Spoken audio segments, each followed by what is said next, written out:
સમુદ્રના ઇતિહાસના સૌથી મોટા સમાચાર ઉપર કરીશું નજર। ગુજરાતના દરિયાકાંઠે ડ્રગ્સ ઝડપાયું છે। ભારતીય જળસીમામાંથી ડ્રગ્સ પકડાયું છે। ગુજરાત એટીએસ અને નેવીનું અત્યાર સુધીનું સૌથી મોટું ઓપરેશન, ડ્રગ્સ વિરુદ્ધ અત્યાર સુધીનું સૌથી મોટું ઓપરેશન કહેવામાં આવી રહ્યું છે, કારણ કે 3000 કિલો જેટલું ડ્રગ્સ ઝડપાયું છે, જેની સાથે જ 4 જેટલા ક્રૂ મેમ્બર્સની પણ ધરપકડ કરવામાં આવી છે।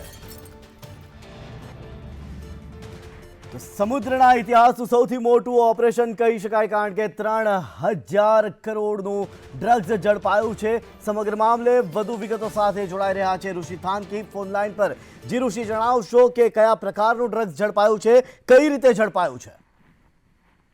જી જય, ચોક્કસથી વાત કરવા હોય તો જે આ ડ્રગ્સ પકડાનું છે 3000 કિલો એટલે કે 3 ટન જેટલું ડ્રગ્સ પોરબંદરના સમુદ્રમાંથી પકડાયું છે, અને આને લઈને એટીએસ અને નેવી દ્વારા કાર્યવાહી થઈ હોવાનું સામે આવ્યું છે, અને 4 ક્રૂ મેમ્બર ને ઝડપી અને કાર્યવાહી આગળ વધારી છે। પૂછપરછ હાલમાં ચાલી રહી છે। સુરક્ષા એજન્સીઓ તપાસ કરી રહી છે કે આ 4 ક્રૂ મેમ્બર જ છે કે અન્ય કોઈ નો એમને સાથ હતો, અને આ ડ્રગ્સ છે તે ત્યાં ડ્રોપ થવાનું હતું, લેન્ડિંગ પોઈન્ટ કયો હતો, અને આ ડ્રગ ક્યાં પહોંચાડવાનું હતું, તેને લઈને સમગ્ર મામલે નેવી અને એટીએસ દ્વારા પૂછપરછ કરવામાં આવી રહી છે। અને ધીરે ધીરે આગળ જેમ તપાસ આગળ વધશે ત્યારે પણ જે ડ્રગ્સની કઈ ક્વોલિટી છે, કઈ ક્વોલિટીનું ડ્રગ છે, હાલમાં એમની માર્કેટ વેલ્યુ શું છે, તે સમગ્ર મામલે સુરક્ષા એજન્સીઓ તપાસ કરીને માહિતી બહાર પાડશે। જય જી, આભાર ઋષિ સમગ્ર માહિતી આપવા બદલ। તો ગુજરાત એટીએસ અને એનસીબી હાલ પૂછપરછ કરી રહી છે। સૂત્રો પાસેથી મળતી માહિતી મુજબ હશીશની સાથે કેટલાક બીજા ડ્રગ્સ પણ ઝડપાયા છે। ખાસ 1000 કરોડનું હશીશ ઝડપાયું હોવાનું હાલ સૂત્રો જણાવી રહ્યા છે, ત્યારે ગુજરાત એટીએસ અને નેવી તેમજ એનસીબીનું સંયુક્ત ઓપરેશન છે। વધુ માહિતી સાથે જિગ્નેશ પટેલ જોડાઈ રહ્યા છે ફોન લાઈનથી। સંવાદદાતાજી જિગ્નેશ, જણાવશો કે કયા પ્રકારનું ડ્રગ્સ ઝડપાયું છે અને શું હતી એમો?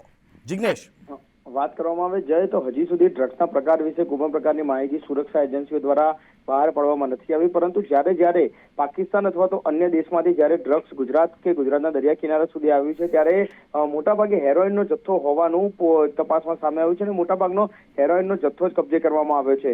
જો 3100 કરોડ કિલોનું જે પૂરેપૂરો જથ્થો જો હેરોઇનનો હશે તો તેની આંતરરાષ્ટ્રીય બજાર કિંમત લાખો કરોડો રૂપિયાની એટલે કે 1.5 લાખ કરોડ કરતા વધુની કિંમત સુધી જઈ શકે છે। પરંતુ અત્યારે કયા પ્રકારનું ડ્રગ્સ છે, કયા તેનો કન્ટેન્ટ છે, તે અંગે કોઈ પણ માહિતી સુરક્ષા એજન્સીઓ સામે નથી આપી, પરંતુ જે મધ્યદરિયા ઓપરેશન પાર પાડવામાં આવ્યું છે તેમાં જે ક્રૂ મેમ્બરો સવાર હતા બોટની અંદર, તે પાંચેની અત્યારે પૂછપરછ કરવામાં આવી રહી છે। તેમને પોરબંદર લાવવામાં આવી રહ્યા છે, અને પોરબંદર લાવ્યા બાદ આ અંગે સત્તાવાર માહિતી સામે આપવામાં આવશે, કારણ કે જો ડ્રગ્સ હેરોઇન કરતા ઊંચી ગુણવત્તાનું એટલે કે કોકીન અથવા તો અન્ય કોઈ પ્રકારનું ડ્રગ્સ હશે તો તેની કિંમત હજી પણ વધી શકે છે। જોકે આવડો મોટો જથ્થો ક્યાં જવાનો હતો, તેને મોકલનાર કોણ છે, કેટલા સમયથી આ લાઈન ચાલુ થઈ હતી, તે તમામ મામલે અત્યારે ગુજરાત એટીએસ સહિતની જે એજન્સીઓ છે તે તપાસમાં જોતરાઈ છે। બીજી તરફ આખું ઓપરેશન પૂરું કરવા માટે નેવીની મદદ લેવામાં આવી હતી, એટલે કે બની શકે કે ગુજરાતના દરિયાકાંઠે પ્રવેશ કરે તે પહેલા જ આ ડ્રગ્સ ઝડપી લેવામાં આવી હોઈ શકે છે, અન્ય રાજ્યની સરહદમાં ઘૂસે તે પહેલા। પરંતુ હજી સુધી આ અંગે સત્તાવાર માહિતી જ્યારે ગુનો દાખલ થશે અને એટીએસ અથવા તો એનસીબી જ્યારે આ કેસની તમામ તપાસ સંભાળશે, ત્યારબાદ ઘણા નવી હકીકતો સામે આવી શકે છે। જી જિગ્નેશ, સૌથી મોટું ઓપરેશન આને ગણવામાં આવી રહ્યું છે। 3100 કિલો જેટલું ડ્રગ્સ ઝડપાયું હોવાની વાત છે। કેટલું મહત્વનું ગણી શકાય આ ઓપરેશન, જિગ્નેશ?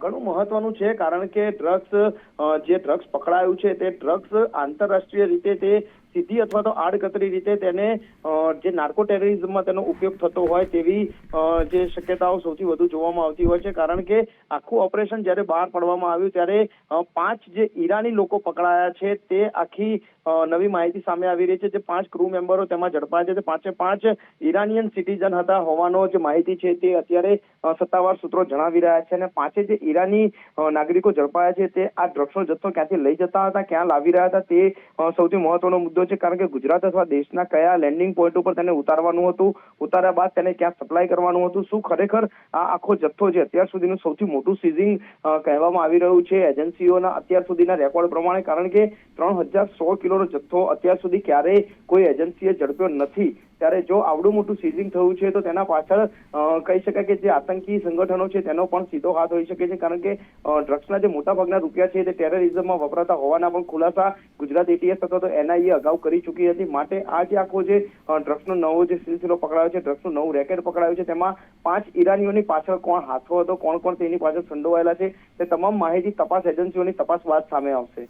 જે આભાર જિગ્નેશ, સમગ્ર માહિતી આપવા બદલ. તો 3000 કિલો જેટલું ડ્રગ્સ અત્યાર સુધીનું સમુદ્રના ઇતિહાસનું સૌથી મોટું ઓપરેશન પાર પડાયું છે.